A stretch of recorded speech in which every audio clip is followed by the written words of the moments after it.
بیمثال شعر ہے. وہ کہتے ہیں آخر تمہاری بات کو سب مان جائیں، آخر تمہاری بات کو سب مان جائیں گے، دشمن ہو یا رقیب محدث ہزار. اس لیے ہم یہ اس بات پر اس لیے زور نہیں دے رہے کہ حضرت صاحب کی بات کو لوگوں نے مانی.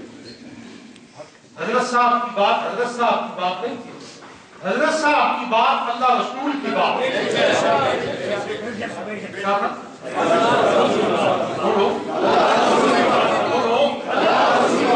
حضرت صاحب کی زندگی کی ایک بات.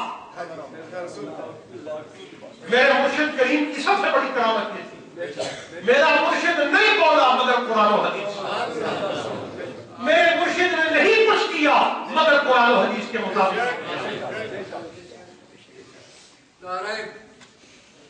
آپ سب اس پہ گواہ ہے نا. اس واسطے یہ حضرت صاحب کی زندگی کی خصوصیات اور ہم نے دیکھا. انشاءاللہ اس کی چونکہ نشستوں کا آغاز ہو چکا ہے، آئندہ نشستوں میں یہ گفتگو آگے بڑھے گی. اب میں تقدمہ کی بات کر کے نماز کی طرف قیادت کو پڑھاتے ہیں. ہم نے یہ دیکھا ہے، آپ سے بھی اس کا تجربہ کیا ہوگا کہ حضرت صاحب کی محفلوں کا یہ فیضان تھا کہ جن لوگوں نے دراسات تک پڑھے نہیں، جانتے نہیں، آثار خبر ہی نہیں دراسات ہوتے کیا ہے. اگر آپ مجھ سے پوچھیں کہ دراسات آپ نے پڑھے ہیں تو شاید وہ جواب میں کہیں کہ کس نے لکھا ہے. علمی پایا بظاہر ایسا ہے کہ کسی مدرسے میں نہیں پڑھے، ایک سال کا کورس نہیں پڑھا، لیکن حضرت خواجہ خواجہ کی صحبت میں بیٹھے خدا کی قسم عربی کی عبارتیں ایسے پڑھتے ہیں جیسے 8-10 سال کا فاضل درس نظامی ہو.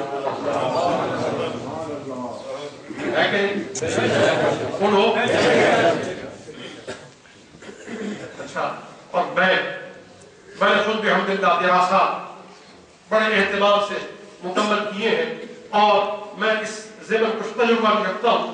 اور یہ بات تجربے کی بنا پر اور تجربے کی بنیاد پر یہ کہتا ہوں کہ جس آدمی نے 7 سال 8 سال 10 سال دراسات پڑھے ہوں پھر بھی وہ عبارات عربیہ کو صحیح پڑھنے کی استعداد نہیں رکھتا. لیکن حضرت صاحب کی صحبت میں جو شخص کچھ وقت گزار لیتا عبارتیں فرقہ پڑھتا تھا بھی پڑھتے ہیں. اور دشمن کا منہ اس طرح بند کرتے ہیں کہ پھر ان کا منہ صرف نشان زخم کے طور پر رہ جاتا ہے، بولنے کی ضرورت نہیں رہتی. بعض بھڑوے یہ کہتے ہیں کہ جناب ہم نے بات کی اور ان سے جواب نہیں بنا، دیوسو تم کیا جواب دو گے اور تم سے کیا جواب بنے گا؟ تمہیں حدیث متواتر پیش کی تھی، تم اس کا جواب تو دے نہ سکے اور تم ادھر ادھر کی ہٹتے ہو. پتہ چلا کہ خدا نے علم تمہارے پورے شجرے سے اٹھا دیا ہے. ہم تمہاری بات تمہارے منہ پر لاتے ہیں. تم نے جو کیا اس سے حضرت علی مرتضیٰ کا بہت ثابت ہوا ہے اور رسول اللہ سے منہ پھیرنا ثابت ہوا ہے. اس واسطے دشمنان خدا اور رسول کے ساتھ ہمارا کوئی تعلق نہیں.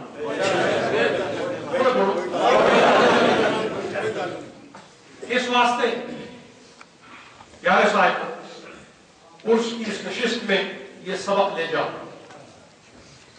اس کو سیکھ لو کہ ہم نے اپنی بیعت جو اپنے شیخ کے ساتھ کی ہے، اپنی بات کو سمیٹ رہا ہوں، ہم نے اپنی بیعت جو اپنے شیخ کے ساتھ کی ہے،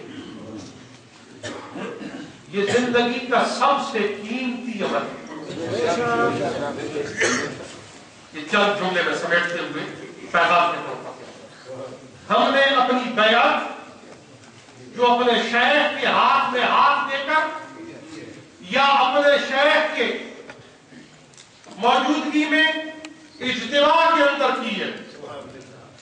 جب اجتماع میں بھی آپ اپنا ہاتھ یوں رکھتے ہیں تو آپ کے شیخ کا ہاتھ آپ کے ہاتھ پر ہوتا ہے.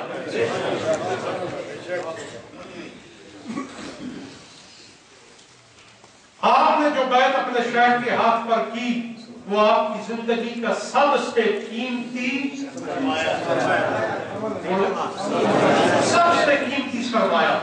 سب سے قیمتی عمل. اب اس کو طلب نہیں ہونے، اس کو ضائع نہیں ہونے.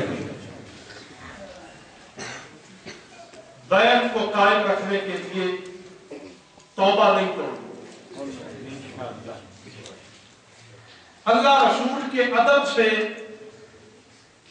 بھاگنا نہیں، بے ادبوں کے ساتھ بیٹھنا نہیں، ان کی صحبت اور مجلس اختیار نہیں.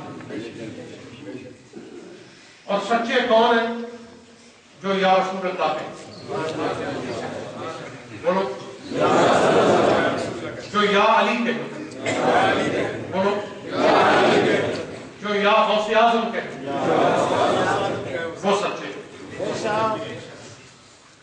اس واسطے آپ ان کے ساتھ. لیکن ایک مشورہ ہے، ہر جگہ جا کے ہر ایک کے ساتھ ہونے کی کیا ضرورت ہے؟ اپنے پیر خانے کے پیغام کے ساتھ بس یہ کافی ہے. کیا آپ کا پیر خانہ ہر چیز میں آپ کے لیے کافی ہے کہ نہیں؟ جو یہ سمجھتے ہیں آپ کا پیر خانہ آپ کی ہر چیز کے لیے کافی ہے، آپ کی ہر ہدایت اور رہنمائی کے لیے کافی ہے، زندگی کے ہر شعبے میں قیادت کے لیے کافی ہے، وہ ہاتھ کھڑا کر کے کہے کافی ہے. تو پھر آپ کو ادھر ادھر کی کسی تقریب میں جانے کی ضرورت نہیں. اللہ کریم آپ کا آنا قبول و منظور فرمائے. آپ میرے لیے مکرم مہمان ہیں. میں تمام یاران طریقت کو اس مبارک میں شامل ہونے پر خوش آمدید کہتا ہوں اور آپ سب کے لیے دعا گو ہوں. اللہ کریم آپ کی اس حاضری کو قبول و منظور فرمائے. خبرنامہ خلافت اپنے نام جاری کروائیں اور دوسرے دوستوں کو بھی پڑھائیں. اچھا، یہ آج کی اخبار ہے روزنامہ صبح. انہوں نے آج کی اخبار میں حضرت صاحب پہ یہ آرٹیکل شائع کیا ہے. سبحان اللہ. یہ جمعے کے بعد یہاں دستیاب ہوگی، اس کو لے جائیے. اور روزنامہ اشرف جو راولپنڈی، اسلام آباد، لاہور، کراچی اور دبئی سے شائع ہوتا ہے، انہوں نے حضرت صاحب پہ خصوصی اشارہ روزنامہ اشرف نے خصوصی اشارہ حضرت صاحب پہ نشر کی ہے. اس کو بھی آپ یہ آج کا اخبار اس کو لے جائیں اور اس میں ضروری مفید معلومات ہیں جو آج کے اشرف میں آئی ہیں. تو اللہ کریم سب پر اپنی رحمت برکتیں فرمائے.